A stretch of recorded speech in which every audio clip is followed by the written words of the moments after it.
Hello and welcome back to a Live Tech Sarah production. It is episode 267 and today this message is specifically for my 20s and 30-year-olds. Yes, it's for teens. Yes, it's for people in their 40s, 50s, etc. But this is specifically a reminder for people in their 20-somethings.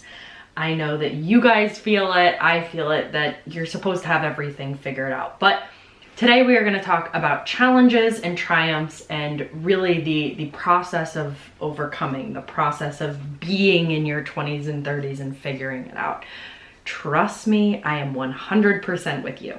So the title of this podcast is something along the lines of "You're not broken, you're just cracked." And this is a podcast about how to come back stronger. So this could be in your life, this could be in your love life, this could be in your finances, this could be in your career, this could be in any and all areas. So like I said, we are in our 20s and 30s. We are meant to be figuring it out, like actively figuring it out. It's not necessarily a state in our lives where we have to have everything perfectly figured out. This is the process of life, and I know that it can be extremely frustrating. I am literally, like I said, in that boat with you, babe. But this is a process, this is a stage, this is a season of life that we will get through. And not only will you get through it, you'll be stronger because of it. We will be breaking down and rebuilding multiple times in our lives, and this is one of those times. And I want to be that voice of reason and that reminder that our strength is not measured by easy seasons. Our strength is measured by our grace and our perseverance through the harshest, most unbearable, most devastating, heartbreaking, and challenging seasons. That is where our strength is measured. Not measured. Anyhow, I don't know about you guys, but I absolutely pride myself on my strength and my perseverance. And these are 4 things that I've recently done in my life to get out of a hard season. And also these are things that I've kind of compiled from a lifetime of facing and battling and challenging and overcoming those hard seasons. Now, number 1 is always be grateful. Be grateful for the very little things that you do have in life, because they're indeed the big things. The relationships, the friendships. I always go back to my health. I think it's because I grew up with a very sick mom and I knew what that looked like in practicality. I saw how challenging things in life were even more challenging when you're dealing with health issues. So whatever it is that you have in your life, whatever little things that you have, maybe it's a significant other, maybe it's a friend, maybe it's a family member, maybe it's a dog, maybe it's literally, like I said, your health, your mental health, your physical health. There is always something to be grateful of, and there's always something that you wish you had.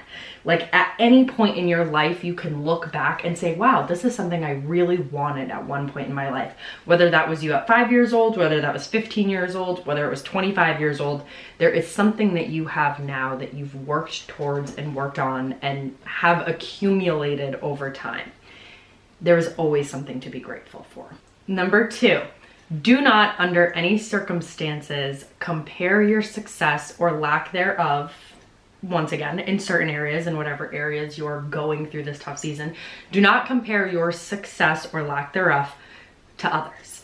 It is a you versus you game. And the sooner that you get in your lane and focus on getting 1% better every day, the more you will see the rewards and the payoff in your life. I truly believe that you only win at this game of life if you beat you. Now, that's very difficult, and the hardest part about that is only you are going to know if you are playing this game versus yourself. Only you are going to know the effort that you put in. Only you are going to know the commitments that you've made to your process, to getting better, to your goals. I genuinely believe that beating others means nothing. Beating yourself means everything. And comparing yourself to others is a waste of time and energy.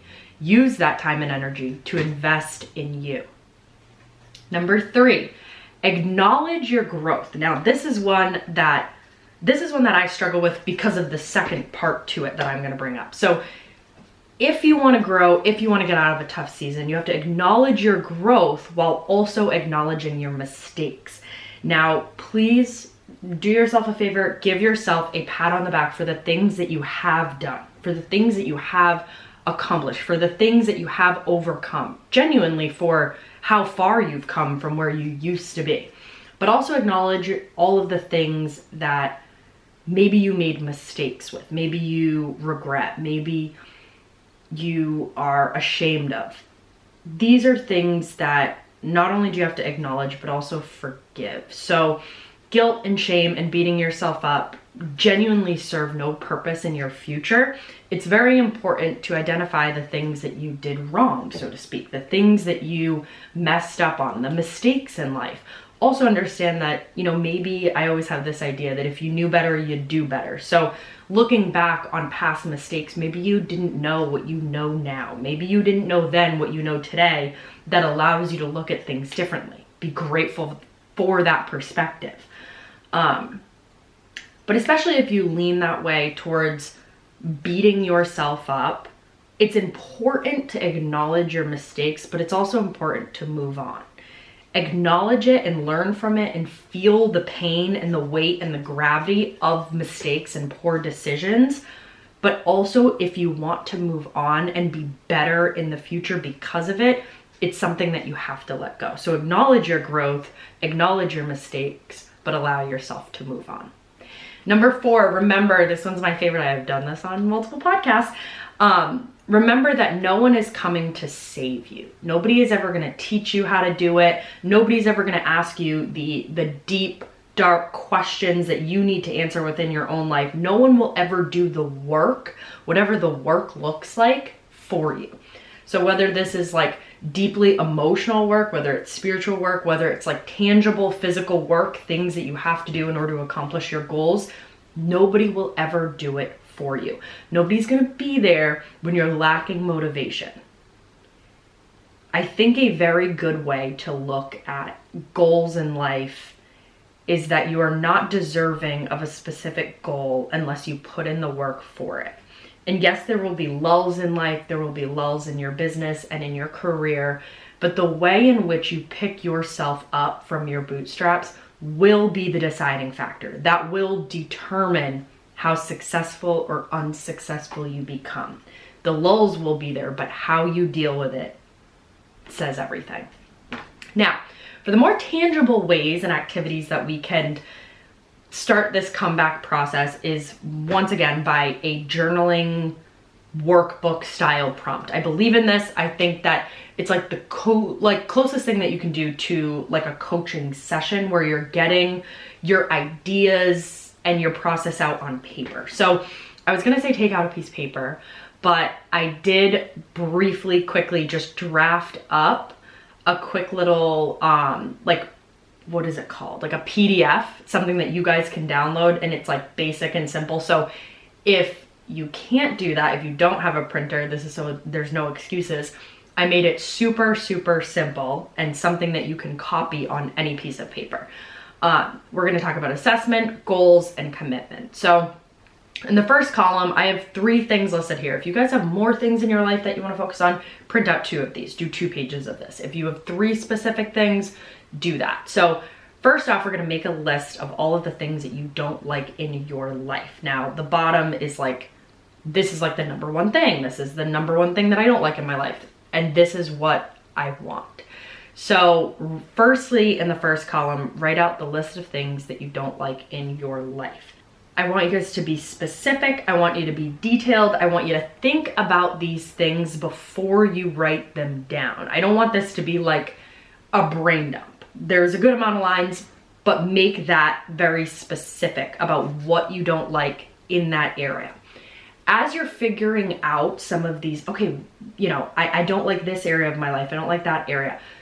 Start recognizing some of your wishes and your dreams and really your why. Knowing your why is so important, and this is something I do extensively with my clients, is figuring out their why, because that helps propel them into the future, whatever that future looks like for them. I say be descriptive because it's absolutely necessary in assessing where you are. Where are you in this current area of your life, and why are you not happy you're here? What is the thing that irritates you most about this area of your life? Now, I want you to draw an arrow from one side of the paper all the way to the other side of the paper. And on the other side of the paper, I want you to write out what you want. What does an ideal area of life look like for you? And this can be in your work, in your business, your career. This can be in your health and wellness. This can be in your relationships. Literally, this is a free-for-all podcast. Anything that you're struggling in your 20s and your 30s and you're looking to overcome. Now, these goals can be something that you want to achieve in a year. It can be something that you want to achieve in 5 years. It could even be 10 years if you want to get really crazy. But nonetheless, these are things that you desire. These are things that you want. These are outcomes that you would be super excited about. So on the left-hand side, you have 3 things that you do not like in your life. Things that are not working, things that you're not happy with, things that piss you off in a sense. On the right-hand side, you have 3 different things that you want. So say you're not happy with your health or your wellness. This is what would make you happy. This is what would make you satisfied. This is what should be the case, but isn't, because of prior decisions, right? So we have those 2 columns. Now what I want you to do, and if you see the actual document, you'll see what I'm talking about. In between those things, there's a little 1 and a little 2. I want you guys to write down the action steps. Now this is not like the staged action steps, like, oh, in a month I'll do this, in 2 months I'll be here. It's none of those things. I want you guys to write down the commitments. What are the commitments that you will be making in order to achieve X? So let me give you a couple examples. So say it's a sales goal, say you're in sales. If you have a monetary or status impact goal, it really doesn't matter what the goal is. What are the action steps that you are going to commit to? For example, this would be outreaches, having a number of outreaches you will meet each day and or each week. If you have a health and wellness goal, maybe that's going to look like going to the gym every single day, Monday through Friday. Maybe that's going to be something to do with water, something to do with diet, something to do with waking up, going to bed, whatever that looks like. But what is the action step that's going to get you there? Now, these are not action steps that are fluffy. These are action steps and commitments that if you do this, these outcomes will be met. For another example, if you're somebody that's hosting a podcast, right? It's easy because we're literally doing this. That is every single week on this day, on this time, on this day, we will release an episode. So there's so many other things that kind of go in play to that in the background, right? Like you're gonna have to record it and edit it and do all of the other things. Yes, that doesn't need to go on this list. This list is what is the commitment that is going to ensure this outcome every single time. So for me, if I want my podcast to be successful, what do I have to do at the end of the day? Everything matters, but not everything matters equally. So for me, that means every single week I need to launch an episode. That is what would go on my list. And like I said, feel free to fill this out with any goals, any struggles, any areas that you have in your life that you want to improve on. This was definitely geared towards the 20 and 30-year-olds who are really just figuring it out and taking it day by day and taking one step ahead each day to be that 1% better. It is definitely applicable for everyone, but I do feel like this has been just a common theme amongst this age group, and something that I could at least give you guys is just this idea that you are not broken, you are literally just cracked, and that is part of the process. There will be so many challenges in life and so many triumphs, and part of life is overcoming those things and keeping a positive and grateful mindset for it during that. So thank you guys so much for listening. I hope that you enjoyed this episode and enjoyed the activity, especially if you did get to print it out and do it. Feel free to send me a picture. I would love to see what you guys did. Thank you for listening once again and being back with me on this journey of a Live Tech Sarah production. So I will talk to you soon. Have a great day.